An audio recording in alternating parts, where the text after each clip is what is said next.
Mobile চুরির অপবাদে কিশোরকে নির্যাতনের ঘটনার বেশ কয়েকদিন পরেও খোঁজ নেই উত্তর দিনাজপুরের ইসলামপুরের নাবালকের।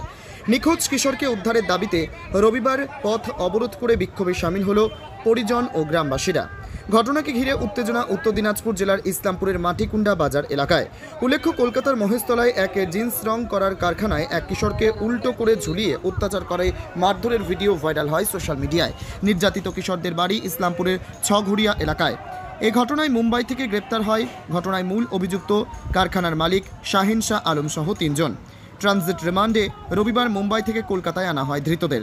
যদিও ঘটনার পর থেকে এখনও নিখোঁজ শামশেদ আলম নামে ওই কিশোর। পুলিশের কাছে অভিযোগ জানানো হলেও এখনও তার কোনো সন্ধান না পাওয়ায় পুলিশের বিরুদ্ধে উদাসীনতার অভিযোগ এনে রবিবার মাটিকুন্ডা বাজার এলাকায় টায়ার জ্বালিয়ে পথ অবরোধ করে বিক্ষোভে সামিল হয় কিশোরের পরিজন ও গ্রামবাসীরা। পরিস্থিতি নিয়ন্ত্রণে ঘটনাস্থলে আসে বিশাল পুলিশ বাহিনী।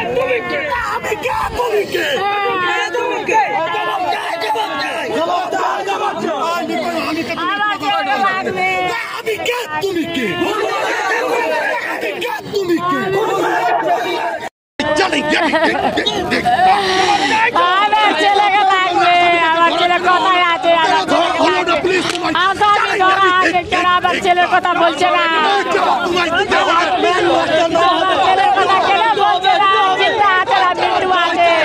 কেন আমার ছেলেকে দিচ্ছে না আমাকে?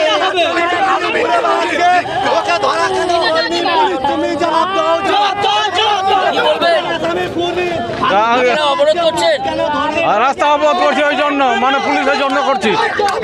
এখন আসামি ধরছে, এখন কিছু খবর নাই। আমার বাচ্চা মারা গেছে, কি হচ্ছে আমি এখন তো বুঝতে পারছি না কি হচ্ছে। কোথায় নিয়ে গেছে ও আর বলছে।